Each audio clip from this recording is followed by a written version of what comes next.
Today on BCIT Magazine, BC Premier Christy Clark announces that BCIT trades will get a boost in funding. ICBC workers make their voices heard in a one-day strike. And the Granville Island shore cleanup gets underway.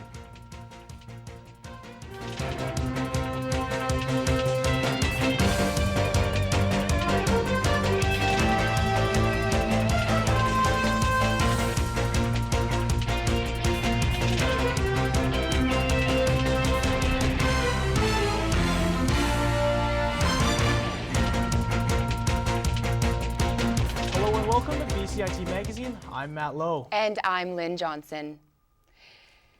BCIT's trades program will be getting a boost after Premier Christy Clark announced a new jobs plan to improve trades in BC. As my co-anchor Matt Lowe found out, trades play a big role in BC's economic growth. We need your skills. We need your talents. British Columbians, it's time to come home and get to work. Strengthening trades and technical programs was the main focus of Premier Christy Clark's press conference at BCIT's Aerospace campus in Richmond. Clark's new jobs plan focuses on promoting trades programs to young adults. Because I think that there has been, generationally, a sense among some parents that perhaps the trades aren't something they'd like to have their kids get into.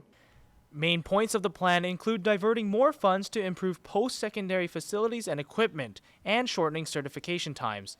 In particular, Clark was sure to praise BCIT's aerospace program. You look behind me and you'll see people that are training to look after aircrafts. And of course, we want to know that they are getting the best possible training we can offer.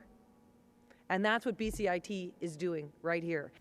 Dave Clark, student chair of the aerospace technology program at BCIT, has some advice for students interested in trades. My recommendation would be to ask around. Go talk to some of the businesses, talk to somebody who's in that industry and get their feedback so you know what is a day in the life of an AME going to be like. Clark is optimistic for trades in BC. We can stand up and tell the world that Canada does start right here at places like BCIT. Thank you. With the new plan, BC's trades should be able to take flight. Matthew Lowe in Richmond for BCIT Magazine.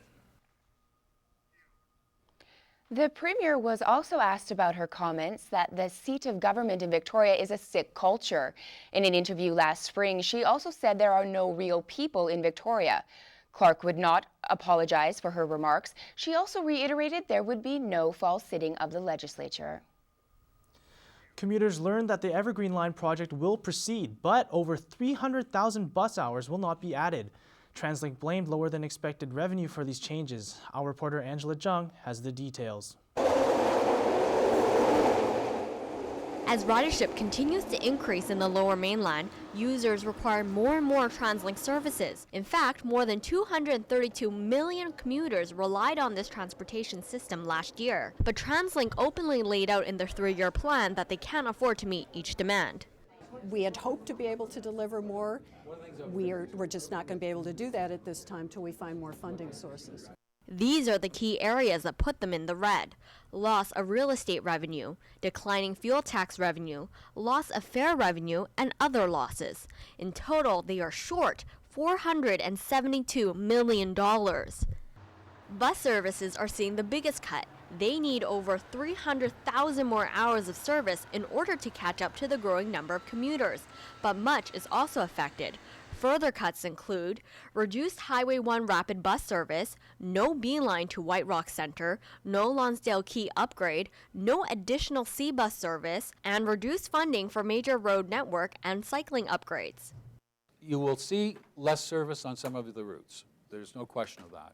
But the opposition's transportation critic says they're relying too heavily on property tax revenue. Mayors have made it very clear in their previous meeting that that money is not available to TransLink.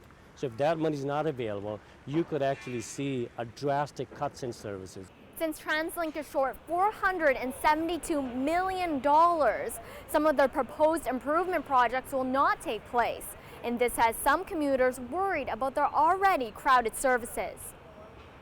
It gets pretty packed up because people are waiting for that bus. So if they're going to cut more services, then it's going to be even more packed, and then lots of people are going to be late to work or school. pay a lot of taxes to the government. So I think that tax should be like spent on, things like this, like buses, transit, so people can have easier lives. The public will have until November 1st to weigh in on the plan before it's finalized for approval. Angela Jung in Burnaby for BCIT Magazine. And for more on TransLink's 3-year plan, we go to Angela Jung. Angela, are there plans in place to reduce bus service for BCIT students? Rob Haddon repeatedly said that if they can't find the funding, they're going to have to cut service. This means students may have to leave their homes earlier to catch the bus, and if they require night service, they're just going to have to wait a little bit longer. Thank you, Angela. And still on the topic of TransLink, the new UPass program, which was created in 2011, was designed to help BC's college students save on transit fares. But some BCIT students say the mandatory pass should be optional because of a lack of service and the high cost of tuition. Kaylee Miller has more on this story. Long lineups like this one are common at many college bus stops throughout the Lower Mainland. All of these BCIT students have something in common, a U-Pass, which is a mandatory transit pass included in all BC college tuition. A U-Pass is a pass system that's issued in conjunction with TransLink that allows students to save money on their TransLink fares. To save money has to have all of the students at a particular institute in or out in order to make the savings make sense for TransLink. Some feel the pass should be optional. While it's only $30 a month, many students think that money could be used towards paying for school costs. Tuition can get pretty high and it's pretty tough to work, so it would be good to have it as an option in case I don't need to use it as much. Well, I do ride my bike because it does save emissions. The trans is very helpful in that too because it just keeps another car off the road and it saves me having to pay for insurance and the cost of gas. Every day, hundreds of BCIT students line up at these bus stops behind me and wait hours to catch the next bus ride home. Some college students have expressed that the UPass program isn't living up to their expectations and that the UPass committee should work closer with TransLink to provide better service for students.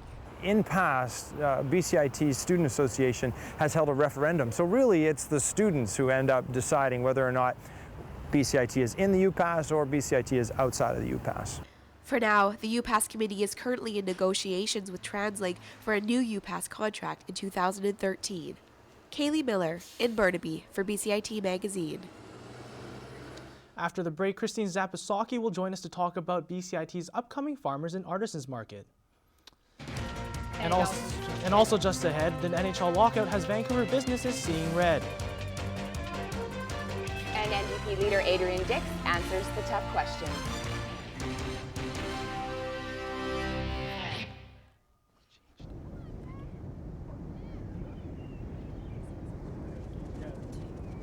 This is me. And my mom and dad. And my big brother Alex. And Jack.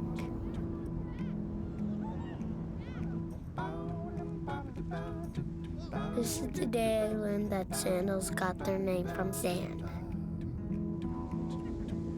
That jellyfish aren't made of jelly. That stars don't just come from the sky. That the ocean is bigger than all of us. This is the day we all got to forget I was sick.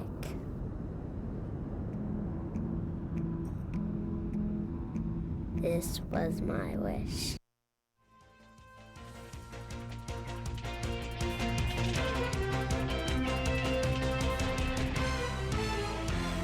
Welcome back. More than 1,500 ICBC workers took to the streets this past Tuesday for their second strike in 2 weeks.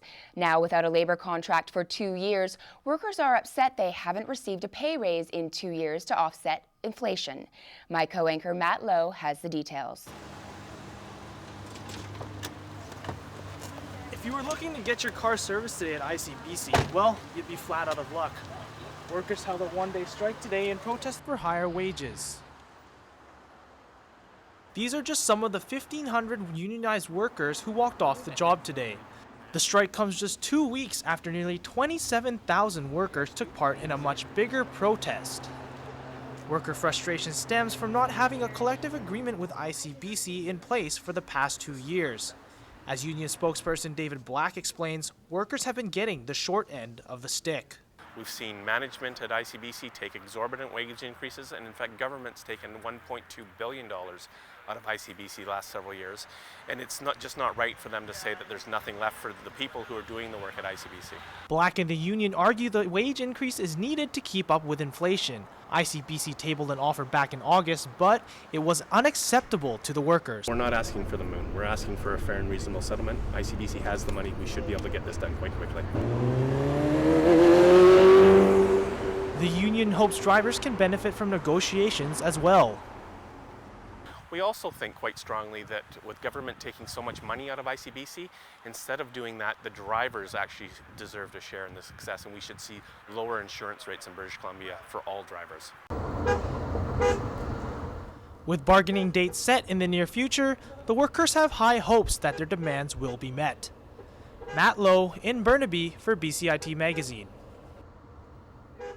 Well, at first glance, the ponds and waterways of Granville Island appear pristine, but a group of volunteers for the Great Canadian Shoreline Cleanup know differently. As my co-anchor Lynn Johnson found out on Closer Look, these shorelines are polluted with a lot of garbage and some surprising debris. Look at that. What is that, like a metal hitch or something? That's crazy. This group has gathered to clean up the mess. They're picking up wrappers, glass, and a lot of plastic. They've also found socks, chicken wire, and cell phones clogging up the shoreline. Marvin Sellerman shares some of the unusual things he has found. It's definitely plastic. There's actually 3 items come to mind as the weirdest things we found in our shoreline cleanups. Men's underwear.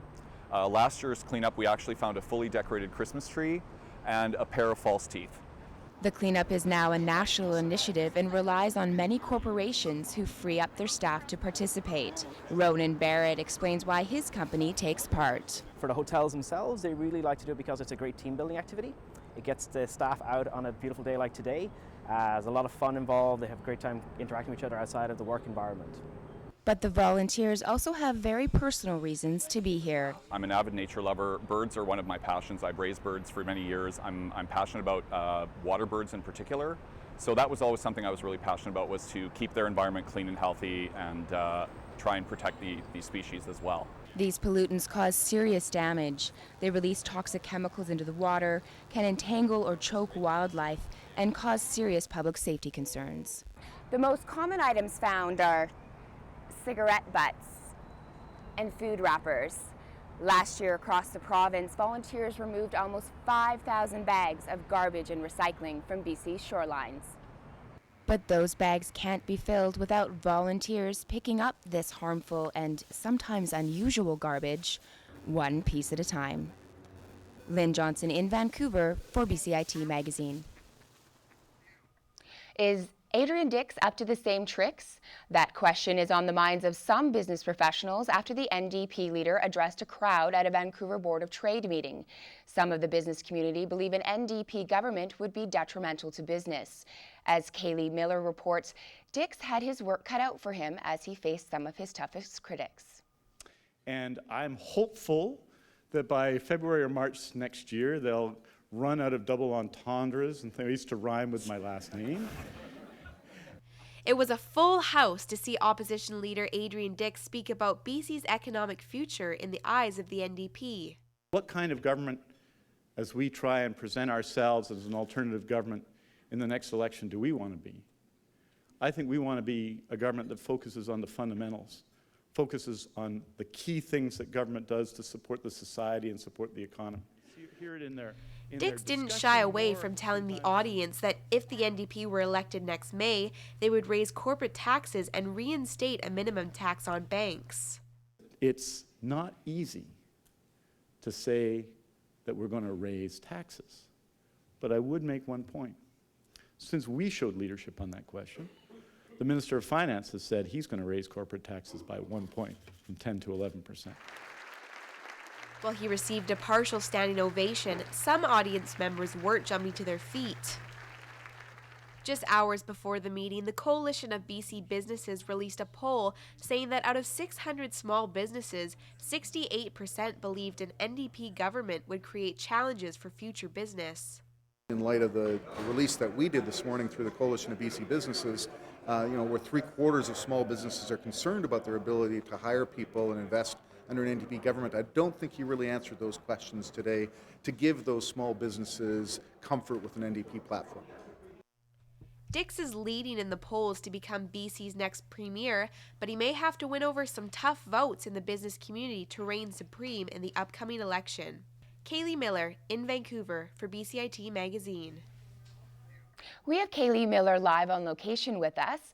Kaylee, despite the negativity expressed towards the NDP from the business community, did Dix say what his primary goal would be if elected? Well, and Dix did say that the NDP's #1 priority would be creating more funding for post-secondary education and skills training. Now, Dix did go on to say that at some post-secondary education or institutes, like here at BCIT, that students are still being trained on outdated equipment from the 1960s. So the NDP's #1 goal is to provide funding for education. Back to you. Thanks, Kaylee. The NHL lockout may still be in its early stages, but a number of Vancouver businesses are worried about the impact it may have on their bottom lines. My co-anchor Lynn Johnson filed this report. So over $500,000 per year. That's the kind of damage Ryan Craig is looking at if the whole hockey season is a write-off. It'll be very detrimental to us. If we lost an entire season, it's probably around $400,000, give or take, plus around $50,000 per round of the playoffs. But it's not just about the money. He's also concerned about his staff. Their hours will definitely decrease, which means their money will decrease. If it's not busy and the sales aren't there, then there's no need for them to be here. So some of them may have to get second jobs. Van City Sports. At Van City Sports, John Swelka is also worried.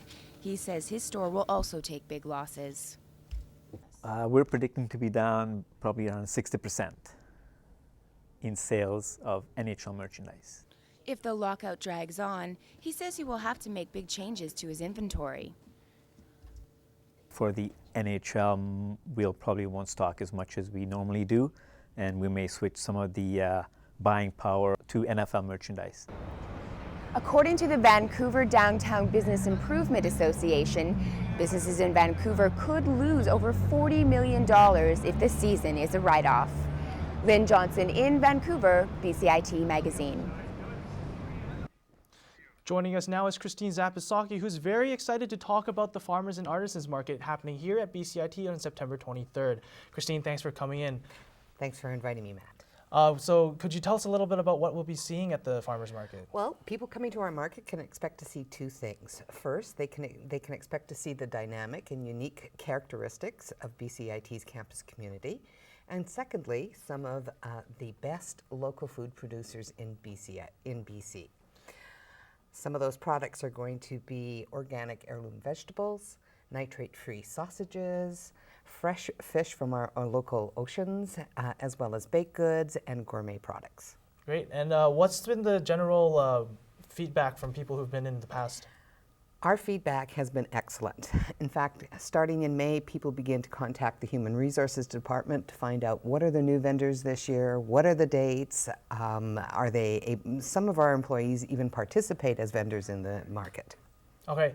That's excellent. If we're interested, where can we get more information? You can get more information on HR's website at bcit.ca/HR/wellness. Thanks, Christine, so much. All righty. Okay. Coming up next on BCIT Magazine, a new federal riding in Vancouver has some Mount Pleasant residents worried. And just how many people can fit in a bubble? A group of Vancouver bubble artists take aim at a new record.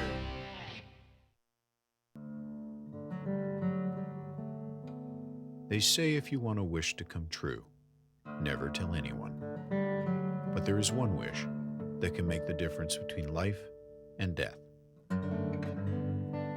And this wish can only come true if you tell someone. Please, let your family know you want to be an organ donor.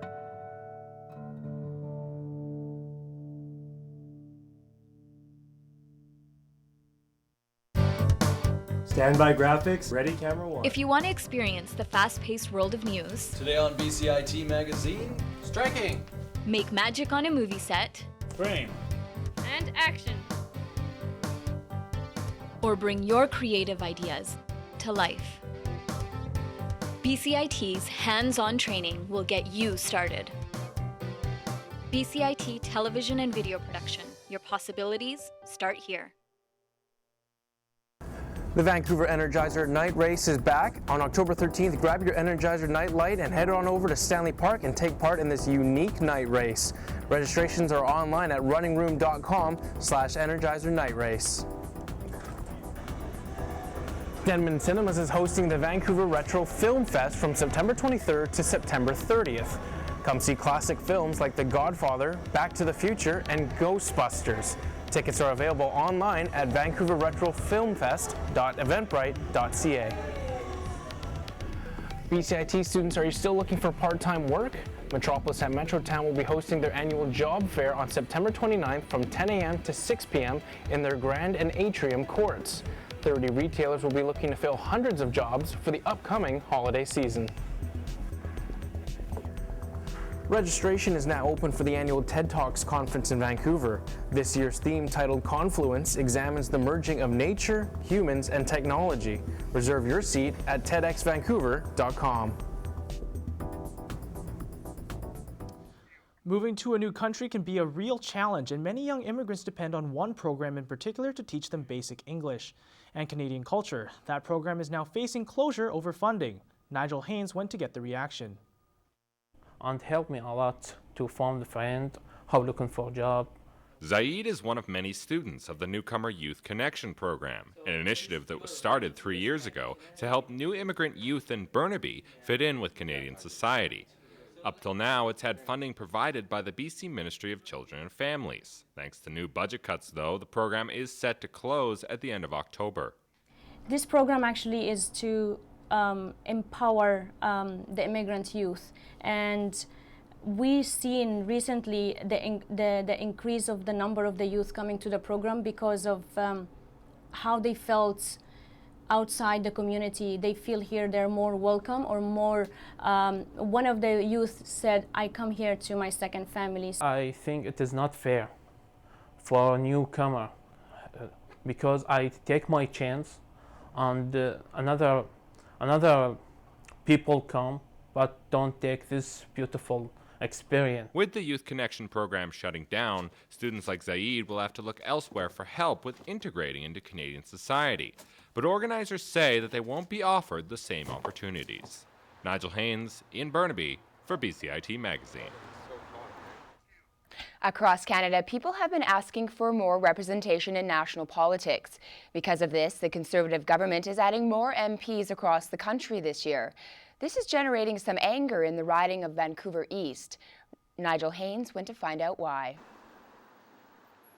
The Vancouver East riding currently extends to Ontario Street, the historical divide between the city's east and west sides. The new riding, called Vancouver Granville, would cut the Mount Pleasant neighborhood in half, causing this intersection at Main and Broadway to become part of the west side of town. This has local business owners and residents feeling left in the cold.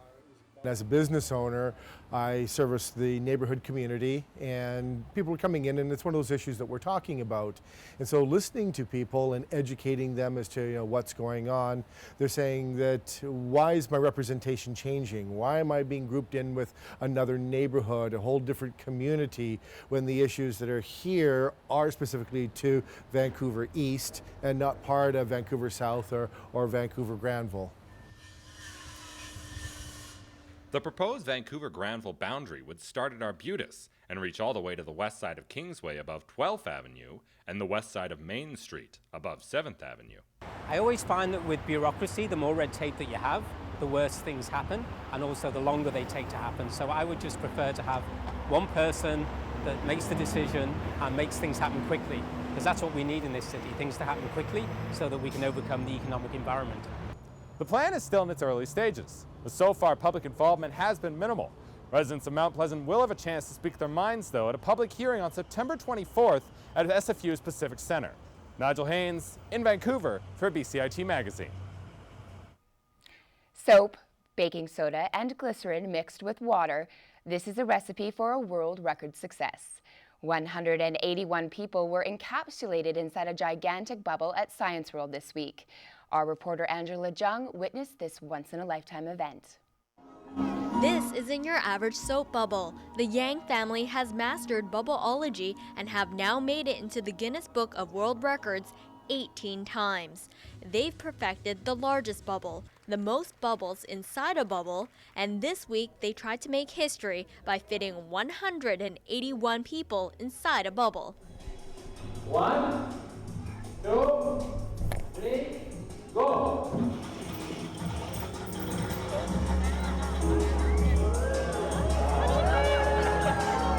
They were 19 people short of their original goal of 200, but the Guinness official says they've still set a new record. I didn't want anybody to get, ruin the bubble in any way, or any air conditioning to blow the bubbles onto the audience, but you know what?